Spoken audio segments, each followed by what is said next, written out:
নমস্কার। ভোটার তালিকা সংশোধনের জন্যে আমাদের সরকার উঠে পড়ে লেগেছে, তো সেই বিষয়ে বহু লোকের বহু চর্চা, বহু কিছু শুনতে পাচ্ছি এবং প্রচুর কনফিউশনের সৃষ্টি করছে। আমি সচরাচর ভিডিও বানাই টানাই না, কিন্তু এত বেশি কনফিউশন লোকের মধ্যে হয়ে যাচ্ছে যে সাধারণ যারা নাগরিক আছে, ইভিন যারা এখানে কয়েকশো বছর ধরে যাদের ঘর বাড়ি আছে, তারা পর্যন্ত ভয় পেয়ে যাচ্ছে যে কি দেব কি দেব না, কি করলে কি হবে না হবে। অসংখ্য প্রশ্ন রয়েছে। তো যাই হোক, এই জিনিসগুলো একবারে প্রপারলি দূর করার জন্য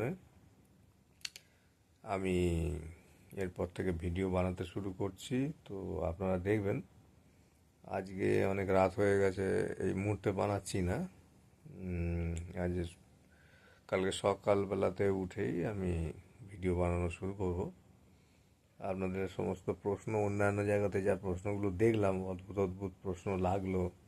300 বছরের বাড়ি আছে কলকাতাতে, ট্যাক্স দিয়ে যাচ্ছেন, তিনি জিজ্ঞেস করছেন যে আমি কি কি দেখাবো, কি বৃত্তান্ত।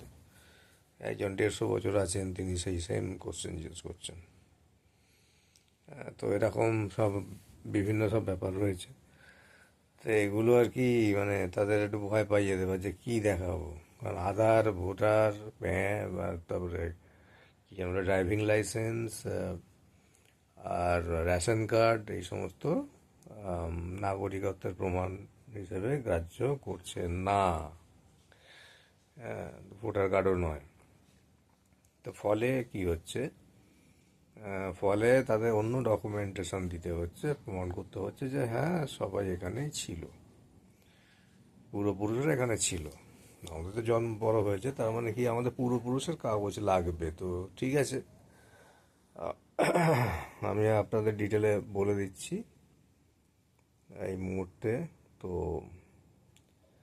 আমি ভিডিও শুরু করছি, বেশিক্ষণ করে বড় করব না। আমি একটা করে ছোট ভিডিও বার করব, একটি করে ব্যাপার নিয়ে আলোচনা করব এবং সেটা আপনারা মন দিয়ে শুনবেন। ঠিক আছে, থ্যাংক ইউ। আপনারা সাবস্ক্রাইব করতে পারেন, না করতে পারেন, সেটা আপনাদের ইচ্ছে, ওটা কোনো ব্যাপার নয়।